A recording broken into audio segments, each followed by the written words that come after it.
player i du ber the phenomenon mo Brazilian Ronaldo kha i mimal anga du ngoi a chil ngoi football soya pianga min timur chuai thei tur player ka ton ma sak ber chu kha Ronaldo Brazilian Ronaldo khani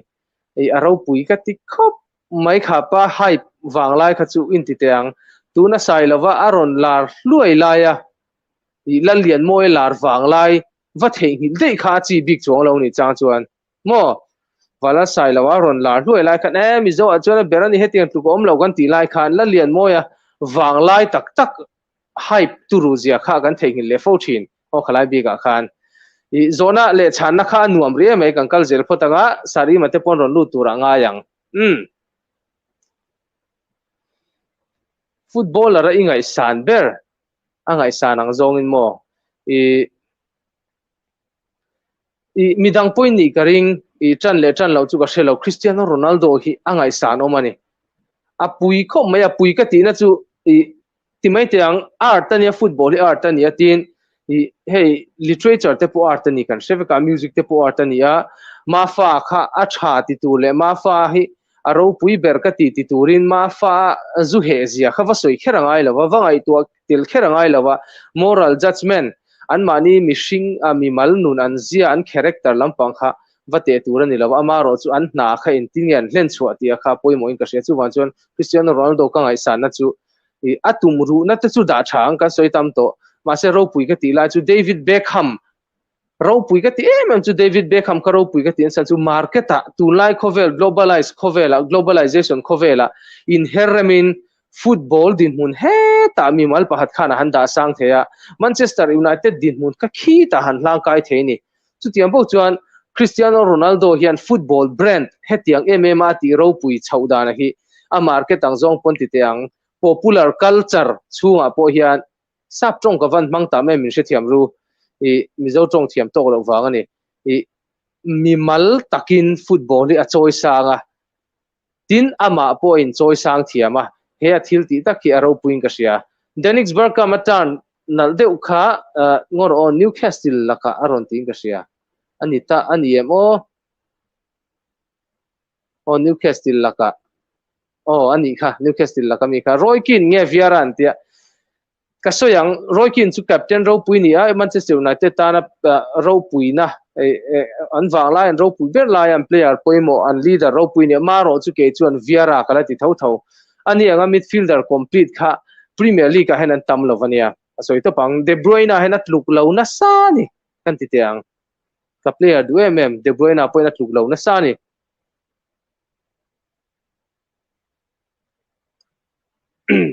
Lukaku nge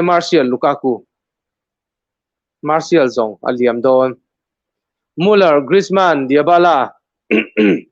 Muller hi mitam takhian a thiam na le theina hi an se thiam tok lo ve mo ka ti thina Thierry Henry ti te khan ron sorry kha ka soi cha kan na kina Muller hi Germany ro puina ni tlat mai ni makdeu mai chu German player ho hi Thomas Muller individual brilliance min mu tam tir ngai lo mo mi mal takachet ro pui anei tam lo Toni Kroos mi mal takachet ro pui anei tam lo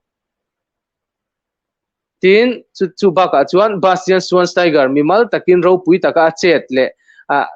he clip chu kan thei hil to ngai lawang tiang min mu tir anei lem lo mai ro chu kan ti teng team ta na an poimo thuk je hi German football kaldan phung diglu tukina shin chuan itlat mai ni chuwa chan Thomas Muller po hi German club a khel tur player ani kati fo thin na chan chu Thomas Muller at thluka fing le team game khel thiam hi ama position a kheli football a hanan pian ka ring khelo number 9 ro pui tak ro pui tak ron khel chuak thei Miroslav Klose te kha aro pui ania ka soi du chu wan chuan German football system le hemi anin duan chhaudan no pang an seilen chhaudan an enkol seilen chhaudan hi aro pui ani i German nge chu kan tila thina tum khat German coach Izola Rongkal tum khan i khelmol chunga avan tlan lut ve ava in khel ve a bol avan thiam lo mele a khal po khal ngam hle ne ma ken po keng rei ngam hle ne kan han tia maro chu aron chuaka aman freestyle bolan khoi kha chu ka khauna tin ang ka hau mai ni chu ti khop chuan a khoi thiam ani mai ro chu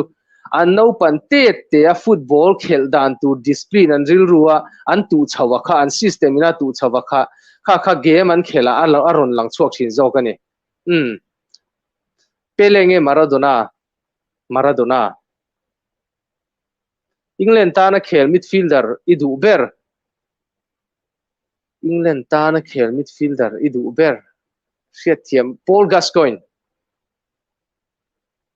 Jude Bellingham hian next summer a chu asan ring MTV ni ka sia a chu asan ka ring chia lo ke chuan season khat vel chu chebera ala cham ka ring tulai agent an a to lova an player te man to hun lo tam tak contract rei tak lo tam tak an du ni om zia chu tuna han Jude Bellingham mi chuak ta se a contract wa om na tura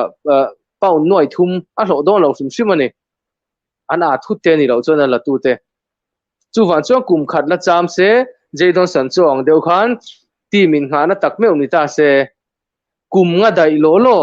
kar khata pound noi thum lo tura a chua kha agent khana muthia mani chuan chu chun an be se an du jok thin ani chu Erling Haaland an I Dortmund a zom na chan po kha ni contract sei tak contract lian tak ne an du wang ani tin a transfer engani I an shalna agent ina suma lo don ve tu te po kha agent te khan an thira a player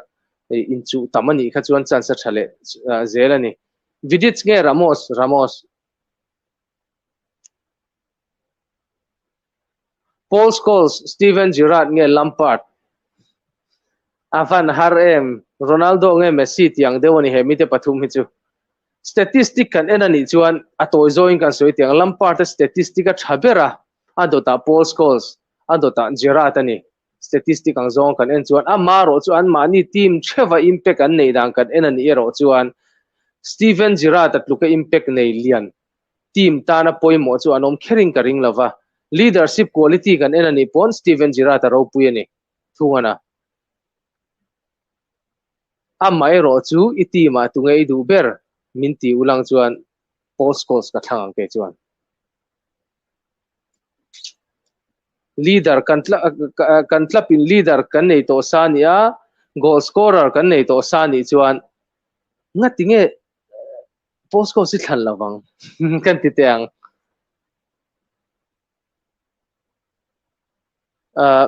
he sangkhat 1k kan kai che pa han kai lo loila review po kan na nei don hei dar kar khat po kan na live lo ani kan la ti zel don UCL goal ro pui ti ber so ithiam van har em ke chu I Cristiano Ronaldo an Juventus taka goal a thun kha ro pui kala ti ber I technically speaking in diteang technically kan soi don ani chu a ro pui kala ti bera a moi thua chuan Zinedine Zidane goal thun kha moi bokani atan kha anal mai ni ole 1k kan tling alo mame atan kha anal rem ani a Zidane kha chu a ke che vel te kha moi mai ni beauty kan soi don ani chuan kha Zidane goal thun kha soila na ngai thinang Odegaard nge Bundia khai Odegaard tunsi zona tunge tryo bon meliti ber hei hini Liverpool Firmino Salah Mane omdona Diego Jota omdon boka I substitute bench mo an pathuman khelani chuan Manchester City kan enani chuan Raheem Sterling Phil Foden Jesus Grealish om thei boka tu tenge start gu dong selo ma rest pon start theya chuanin Manchester United ta Cristiano Ronaldo Jadon Sancho Bruno Fernandes ani lo pon Greenwood te mo Rashford Cristiano Ronaldo Jadon Sancho te ma chu kan mu tam ka ringa chu lachin teang chuanin Chelsea kan enani chuan tungeniang Lukaku Timo Werner mo Kai Havertz te pon ni theng chu ania chuanin chong moi lo min ngai sak lo la Arsenal chu ka soi lo mayang achan chu tel ke ma chu tel lo Tottenham Son Harry Kane Barkway te pon om thea ho midang pon an thak the sira chuanin tungai kan la soilo in club ngai kan la soilo o chu tiang ani keima mudana chuan Liverpool le Manchester United trio an ro pui ber karing Liverpool le mo Manchester United mato an ro pui ber karing tin kan soi tiang tun tu ma chuan o hela hen cheng za hi sticker hi rondan oma puya khorsing o kalom hle me puya khorsing milo ngai hlut sak thina in chunga kalom me Fred nge Fabinho le